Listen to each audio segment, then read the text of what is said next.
आज के case studies के इस लेक्चर में हम बात करेंगे मीडिएशन सेंटर में कोर्ट के द्वारा, एडवोकेट के द्वारा, पुलिस के द्वारा, पंचायत के द्वारा, किसी भी अन्य व्यक्ति के द्वारा पूछे जाने वाले सवाल, ऐसे 20 सवालों के बारे में बात करेंगे।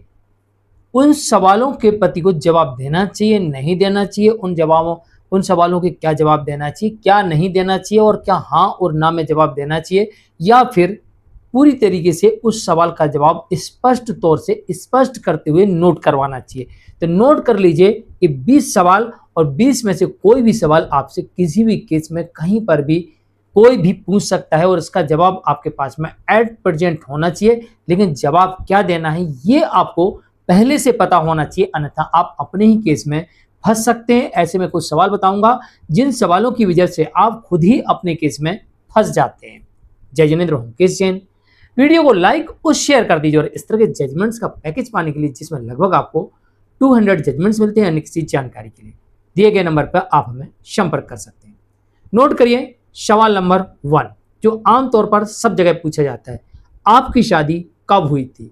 अक्सर कोर्ट, मीडिएशन सेंटर, पुलिस और एडवोकेट ये अक्सर सवाल पूछते हैं, और आपको यहाँ पर परफेक्ट सही डेट और हो सके तो किस जगह से हुई है, किस लोन से हुई है, ये भी आपको पूरी जानकारी नोट करवाना चाहिए। फला फला तारीख को फला फला लोन से फला फला जगह पर मेरी शादी संपन्न हुई थी। ये आपको ध्यानपूर्वक सही सही नोट करवाना है। कई बार मैंने देखा है कुछ लोग इस सवाल का जवाब ठीक से नहीं दे पाते हैं, अपनी शादी की तारीख ही भूल जाते हैं और गलत बता देते हैं। यही आपके लिए गड़बड़ हो सकता है। नंबर 2, कब से आप लोग अलग अलग रह रहे हैं? यह सवाल भी बहुत अधिक महत्वपूर्ण होता है उस वक्त जब आप एक तरफा डाइवोर्स के लिए जाते हैं। जब आप एक तरफा डाइवोर्स के लिए जाते हैं, या जब पत्नी आपके ऊपर दहेज उत्पीड़न का मामला दर्ज करवाती है, उसमें कुछ ऐसे आरोप होते हैं, उन आरोपों को सिद्ध करने के लिए ये क्लियर होना चाहिए कि आप कब से अलग रह रहे हैं। दूसरी बात है कि जब आप एक तरफा डाइवोर्स के लिए जाते हैं तो उस समय भी क्लियर होना चाहिए कि आप किस तारीख से अलग रह रहे हैं, आपका केस एक्सेप्ट किया जाए या रिजेक्ट किया जाए। तो ये अलग रहने वाली तारीख भी प्रॉपर सही तरीके से आपको बताना है, और शुरुआत से बताना है कि कब से अलग रह रहे हैं। तो इससे क्या होगा कि जो आपकी डेट है फिक्स रहेगी, और इसी डेट से माना जाएगा कि आप अलग अलग रह रहे हैं। तो ये तारीख हमेशा याद रखिए और सब जगह नोट करवाइए। नंबर 3, आपने पत्नी को मार पीट कर घर से क्यों निकाला? यह सवाल भी आपसे पूछा जा सकता है, क्योंकि पत्नी आमतौर पर आरोप लगाती है मुझे घर से मार पीट कर धक्के देकर निकाला है। तो ये सवाल आपसे ही पूछा जाएगा, या फिर सीधा आपके पास आरोप लगाया जाएगा कि आपने अपनी पत्नी को मार पीट कर घर से निकाला, क्या ये बात सही है?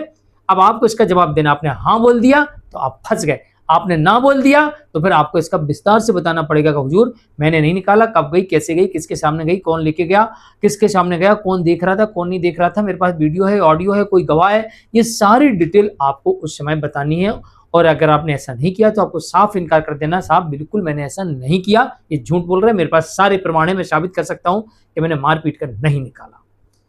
नंबर 4, आप दहेज मांगते हैं, क्योंकि पत्नी अक्सर आरोप लगाती है कि साहब दहेज की डिमांड करते हैं। तो ये कोई भी पूछ सकता है, आप दहेज मांगते हैं, खासतौर से विपक्षी पार्टी के वकील साहब, आप इतना दहेज मांगते हैं इसलिए आप उसे परेशान करते हैं। आपको इसका जवाब भी विस्तार से देना है। अगर नहीं मांगते तो आपको डिटेल में बताना हमने कभी नहीं मांगा, और इसके बदले आपको ये भी बताना है कि मैंने जिस दिन से पत्नी मेरे घर में रही है उस दिन से मैंने पत्नी के लिए क्या क्या किया, उसके नाम से कितना FD करवाया, कितना बैंक में पैसा जमा किया, कहाँ घुमाया फिराया, इलाज कराया, उस पर खर्च किया, उसके परिवार पर खर्च किया। जब मैं उसमें पैसा खर्च कर रहा हूं तो मैं क्यों मांगूंगा? ये भी आपको क्लियर करना है।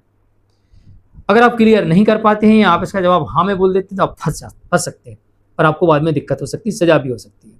नंबर 5, आपसे ये भी सवाल पूछा जा सकता है कि आपको इतना सारा दहेज दिया, एक लिस्ट दी जाएगी, बताया जाएगा, मौखिक तौर पर बोला जाएगा कि आपको इतना इतना दहेज दिया, इतने अमाउंट का दहेज दिया, फिर भी आप संतुष्ट नहीं है और दहेज की डिमांड करती हैं, या उस दहेज में खोट निकालकर और नए दहेज मांगते हैं।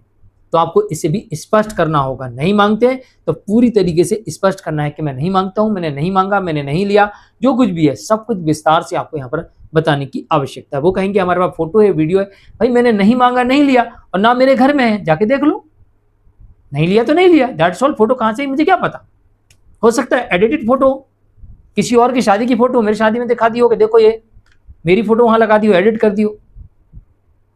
नहीं लिया तो मैंने नहीं लिया, आपको यहां पर भी क्लियर करना है।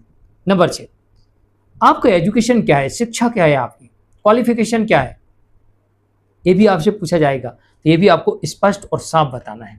गलत बताते हैं और सामने वाला व्यक्ति प्रूव कर देता है तो आपको बाद में दिक्कत हो सकती है या आप संदेह के घेरे में आ सकते हैं। इसलिए आपको अपना एजुकेशन बिल्कुल सही बताना है। आपसे अगला सवाल ये भी पूछा जाएगा, आपकी इनकम इतने इतने रुपए है, क्योंकि वाइफ बता रही ना, वो अपने मेंटेनेंस के केस में लिखेगी मेरा पति 1 लाख रुपए महीने कमाता है, तो भाई वही उनके वकील साहब कहेंगे या जज साहब कहेंगे आप तो 1 लाख रुपए महीने कमाते हो। अब आपको प्रमाण देना है कि मैं 1 लाख कमाता हूँ, कि 10,000 कमाता हूँ, कि 20,000 कमाता हूँ, मेरे खर्चे कितने हैं। तो ध्यान रहे, जहां पर आपसे पूछा जाए कि आपकी इनकम इतनी इतनी है या कितनी है, तो आपको अपनी इनकम के साथ साथ अपनी लायबिलिटीज, यानी मेरे परिवार पर मेरे ऊपर इतने लोग आश्रित हैं और मैं इतना कमाता हूं और इतना मेरा खर्चा हो जाता है, मेरे पास इतना पैसा बचता है कि नहीं बचता है, ये पूरी डिटेल विद एविडेंस कोर्ट में आपको पुटअप करना है।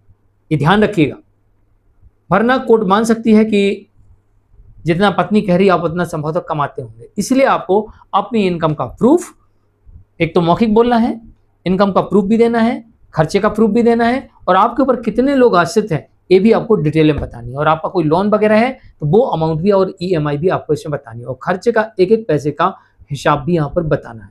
खासतौर से मेंटेनेंस के सभी केसेस में अति आवश्यक रूप से ये सारी जानकारी स्पष्ट करना है। नंबर 8, आपके नाम से इतनी इतनी संपत्ति है, क्योंकि वाइफ लिख के दे रही ना, फला फला जगह, फला फला फ्लैट, फला फला प्रॉपर्टी, फला फला मकान, ये इतना इतना है, वो भला ही आपका ना हो। तो आपको स्पष्ट करना है कि मेरे नाम से क्या है, ये है, इसके अलावा जो मेरे नाम से नहीं है उसकी मुझे कोई जानकारी नहीं है, ना मेरे पास है। That's all. जो मेरी है वो मुझे बताना आवश्यक है। फिर वाइफ जो कह रही है कि वहां है, तो बोला ठीक है, वहां है तो पूछ लीजिए जाके, किसकी इंक्वायरी करवा लीजिए, मेरी तो नहीं है। और जहां है ही नहीं, साहब अगर ये कहती कि वो मेरी है तो साहब ले ले, मैं यही लिख देता हूं कि जो प्रॉपर्टी की बात कर रही है ये उसे ले ले, पेपर लेके आए, मैं साइन कर देता हूं, दैट्स ऑल, केस खत्म करो, क्योंकि वो है ही नहीं मेरी। तो झूठ बोल रही होगी तो खुद ही पीछे हट जाएगी। तो आप इस तरीके से अपनी जानकारी कोर्ट के अंदर रख सकते हैं। कॉन्फिडेंशियल आपको सारी बात विथ एविडेंस ऑथेंटिक मैटर के साथ बोलनी है। यहां पर कुछ भी झूठ झाट नहीं बोलना। आप जितने कॉन्फिडेंस और सच बोलोगे, कॉन्फिडेंस के साथ, सत्यता के साथ आप सच बोलोगे, डेफिनेटली आपका केस उतना स्ट्रांग होगा, क्योंकि सत्य बोलोगे तो सबूत दिखाओगे, और सबूत रहेंगे तो कॉन्फिडेंस रहेगा, डर खत्म हो जाता है। लेकिन ध्यान रहे, विस्तार पूर्वक बताना है, और अगर एक गवाही में नोट हो रहा है, कहीं पर आपके बयान लिखे जा रहे हैं, तो सावधानी पूर्वक जो सही है वही लिखवाना है। अगर टाइपराइटर या लिखने वाला व्यक्ति गलत लिखता है तो एक बार पढ़ लें, अगर उसने गलत लिखा है तो पढ़ने के बाद बोल दें साहब गलत लिखा, इसे करेक्ट करें, अन्यथा मैं सिग्नेचर नहीं करूंगा। आपका राइट है, चाहे आप कोर्ट में खड़े हो, चाहे आप पुलिस के पास खड़े हो, चाहे मेडिसिन सेंटर में खड़े हो, चाहे कहीं पर भी, जो आपने बोला वो नहीं लिखा और कुछ लिख दिया उसके बदले, तो आपका राइट है, उसे ठीक करवाएं। वरना बोला मैं एक्सेप्ट नहीं करता हूं, मैं सिग्नेचर नहीं करता हूं। इसलिए एक बार पढ़ लें उससे क्या लिखा गया उसमें। नंबर 2, आपके परिवार की इतनी आय है। अब आप अगर परिवार में संयुक्त तौर से रहते हैं तो आप बता सकते हैं कितनी आय है। आप संयुक्त तौर पर नहीं रहते हैं, अलग रहते हैं, तो आप बता सकते हैं साहब मेरे परिवार की कितनी आय है, मुझे कोई आइडिया नहीं है इसके बारे में, क्योंकि मैं परिवार से अलग रहता हूं, मुझे अलग कर दिया परिवार ने, मैं अलग रहता हूं, तो मेरे परिवार की आय क्या है मुझे कैसे मालूम होगी। तो अगर संयुक्त रूप से रह रहे, संयुक्त परिवार में रह रहे, तब तो आपको बता दे रही है, और संयुक्त नहीं रह रहे तो आप साफ इनकार भी कर सकते हैं। नंबर 10, आप अपनी पत्नी को इतने 1,000 रुपए भरण पोषण दे ही सकते हैं, क्योंकि आपकी इनकम सामने आ गई, और आपने जहां ये कह दिया कि हाँ सब दे सकते हैं, तो वहां कोर्ट लिख देगी पति इतने 1,000 रुपए महीने देने पर सहमत है, और आपके केस में हो गया आदेश। और जहां पर आपने इस सवाल का जवाब दिया कि मैं क्यों दूं, मेरी क्या गलती है, मैंने क्या किया, अरे मैं दे सकता हूं नहीं दे सकता हूं बात की बात है, पत्नी मेरे साथ रहे तो मैं उसके बाद पूरा लौटा सकता हूं, लेकिन जब वो मेरे साथ रहती नहीं है, मेरी कोई गलती नहीं है, या फिर वो एडल्ट्री में है, या उसने क्रोल्टी की है, या वो मुझे प्रताड़ित करती है, या फिर वो जानबूझ के गई है, या मुझ पर झूठे आरोप लगा रही, तो मैं क्यों दूं, मैं 1 पैसा भी नहीं दूंगा, मैं नहीं देना चाहता, 1 पैसा नहीं दूंगा। तो आपको यहाँ पर विस्तार पूर्वक बताना है, क्योंकि कई बार ऐसा देखा जाता है मेंटेनेंस के केस में विपक्षी के, यानी कि जो आपकी विपक्षी है, जो पत्नी है, उनके जो एडवोकेट हैं, वो बड़ी सावधानी पूर्वक घुमा फिरा के आपसे पूछते हैं आप अपनी पत्नी को इतने रुपए महीने भरण पोषण तो दे ही सकते हैं, और आप उस समय सोच नहीं पाते, आपको लगता है मैं तो 1 लाख कमाता हूं और वो 20,000 बोल रहे थे हाँ दे तो सकता हूं, और जहां आपने बोल दिया हाँ दे तो सकता हूं, वहां पर आपकी सहमति ले ली उन्होंने। और ऐसे कुछ जजमेंट देखने को मिले हुए जहां पर कोर्ट ने लिखा कि पति ने स्वतः सहमति दी इतने 1,000 रुपए महीने देने के लिए, तो आपको सहमति नहीं देना अगर आप नहीं देना चाहते हो तो। और सहमति दी, आपने कहा हाँ मैं इतना दे ही सकता हूं, तो समझ लो आपकी सहमति हो गई और आपका मेंटेनेंस वहां पर इतने 1,000 रुपए महीने लग गया, चाहे वो इंट्रीम हो चाहे फाइनल हो। इसलिए आप नहीं देना चाहते हो तो आपको डिटेल में उसे इनकार करना कारण के सहित। नंबर 11, आप पत्नी की सुरक्षा के साथ अभी इसी वक्त यहीं से आप घर ले जा सकते हैं। अब पत्नी की सुरक्षा का मतलब यह है कि उसे कोई मारता था, पीटता था, या आप उसे मारते पीटते थे, तो आपको ये लाइन क्लियर करनी है कि भाई अगर उसने झूठे आरोप लगाया तो आपको क्लियर करना है कि साहब ना पहले हम लोग मारते पीटते थे, पहले भी सुरक्षित थी, आज भी सुरक्षित रहेगी। लेकिन ये लाइन नहीं लिखी जाएगी कि सुरक्षा के साथ, ये लिखा जाएगा कि जैसे पहले रहती थी वैसी वह भी रह सकती है। और जो उसने आरोप लगाए हैं वो आरोपों का एक स्पष्टीकरण दे, शपथ पत्र दे कोर्ट को कि कौन सा आरोप सही है और कौन सा झूठ है। मैं अभी यहीं से ले जाता हूं, सच बोले और मैं ले जाता हूं, पर झूठे आरोपों के साथ तो तौबा तौबा। फिर बाकी आपकी मर्जी, आपको क्या बोलना है। क्योंकि यहां पर सवाल यही आता है, कई बार हमने एग्रीमेंट में देखा, सो लिखा रहता है हम मारपीट नहीं करेंगे। इसका मतलब कि हम पहले करते थे। अगर हम पहले करते थे और ये लिखा कि हम नहीं करेंगे तो ये बात सही है, लेकिन हम पहले नहीं करते थे तो आप यहां पर ये भी लिख सकते हैं, ना हम पहले मारपीट करते थे ना हम भविष्य में करेंगे।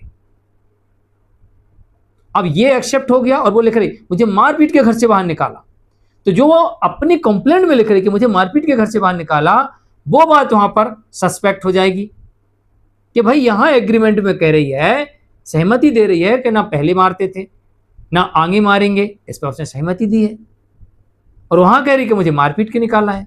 तो जब भी आपका एग्रीमेंट लिखा जाए साथ ले जाने के लिए, उसमें बात का ध्यान रखें, जब लिखा जाए कि अब मारपीट नहीं करेंगे, अब आगे और उसकी सुरक्षा करेंगे, तो भाई हम पहले भी सुरक्षा करते थे आगे भी करेंगे, पहले भी नहीं मारते थे आगे भी नहीं मारेंगे पीटेंगे। सीधी लाइन ना, अगर हमने पहले नहीं किया तो पहले नहीं करते थे आगे नहीं करेंगे। ये दोनों चीजें आपको सुरक्षा प्रदान करें, यानी सच लिखना है, ये ध्यान रखिएगा। और सच जितना कॉन्फिडेंटल और सही और स्पष्ट लिखा जाएगा उतना आपके भविष्य के लिए और आपके केस के भविष्य के लिए अच्छा होता है। नंबर 12, ये भी आपसे सवाल पूछा जा सकता है कि आपके माता पिता, भाई बहन, चाचा चाची, काका काकी, पापा, जो भी हैं परिवार में रिश्तेदार हैं, वो उसे मारते थे, पीटते थे, प्रताड़ित करते थे, उत्पीड़न करते थे, किस लिए? दहेज के लिए। तो आपको इस बात को भी स्पष्ट करना पड़ेगा कि कौन लोग मेरे साथ घर में रहते थे, कौन नहीं रहते थे। जो लोग घर में ही नहीं रहते थे या फिर दूसरे शहर में रहते हैं या 7 समंदर पार रहते थे, उनने कैसे मारा पीटा भाई, कैसे उत्पीड़न हो गया उनके द्वारा? करिए स्पष्ट। आप उल्टे ही सवाल पूछ सकते हैं कि जो 7 समुद्र पार है, सिर्फ शादी में आया उसके बाद तो आया ही नहीं, या दूसरे जिले में रहता है शादी के बाद तो आया ही नहीं, तो कैसे उसने मारपीट कर दी भाई? फला फला व्यक्ति, जो आरोप है उसके ऊपर, फला व्यक्ति ने कभी कोई मारपीट नहीं की, फला व्यक्ति मेरे घर शादी के बाद नहीं आया, फला व्यक्ति कभी कभी आया करता था, फला व्यक्ति साथ में नहीं रहता, उसी शहर में या उसी घर में अलग रहता है, फला व्यक्ति साथ में रहता है, और इनमें से फला व्यक्ति के द्वारा कहा सुनी हुई है, बाकी व्यक्तियों के द्वारा कोई बात विवाद, कहा सुनी, मारपीट, पिताड़ना, उत्पीड़न, शोषण, दहेज मांगना, ऐसा कुछ नहीं हुआ है। ये आपको यहाँ पर सब कुछ एक एक व्यक्ति के बारे में स्पष्ट करते हुए अपनी गवाही नोट करवानी है, ताकि लगाए गए आरोपों को सिद्ध करने के लिए आपकी पत्नी विवश हो कि वो सबूत प्रस्तुत करे। और जहां आपने एक्सेप्ट कर दिया या फिर विस्तार से नहीं बताया, तो समझ लो कि कोर्ट मान सकती है कि हो सकता है कि वो उनका उत्पीड़न करते थे, शोषण करते थे, प्रताड़ित करते थे, मारपीट करते थे, दहेज मांगते थे। तो आपको स्पष्ट करते हुए चलना है, जितना स्पष्ट उतना अच्छा। नंबर 13, पत्नी का स्त्री धन कब लौटा रहे हैं? क्योंकि पत्नी तो कह रही ने रख लिया, इनके पास है, कब लौटाओगे भाई, कब लौटाओगे? पत्नी का स्त्री धन कब लौटाओगे? अब आपको इसका जवाब देना है।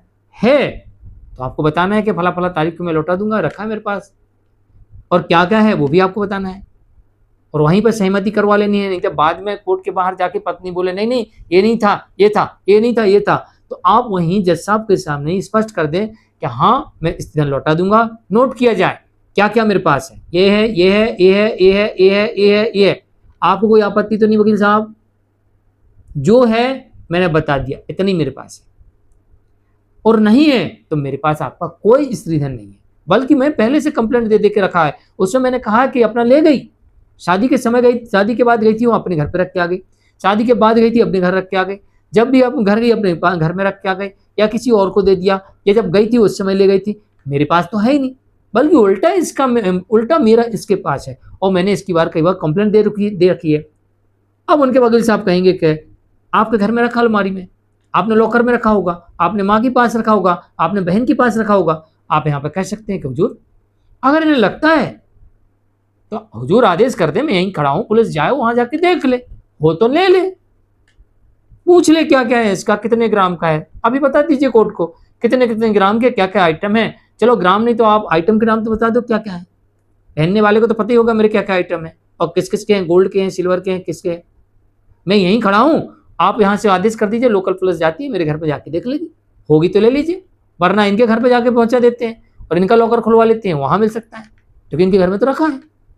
और वास्तविकता में पत्नी लगी होगी, और जहां कहोगे साहब मैं अपने घर में नहीं थे, इनके घर में पहुंचा देते हैं, अभी क्या अभी, वहीं पर सवाल खत्म हो जाएगा। तो स्त्रीधन के मामले में विशेष स्पष्ट और सावधान रहना है। नंबर 14, कई बार ये आरोप आता है कि आपने अपनी पत्नी का अबॉर्शन करा दिया, जानबूझ कर कराया, दवाई खिला कर कराया। ये बात भी आपको स्पष्ट करनी है, प्रेग्नेंट हुई तो हुई थी, नहीं हुई थी, इसके डॉक्यूमेंट्स आपके पास होना चाहिए।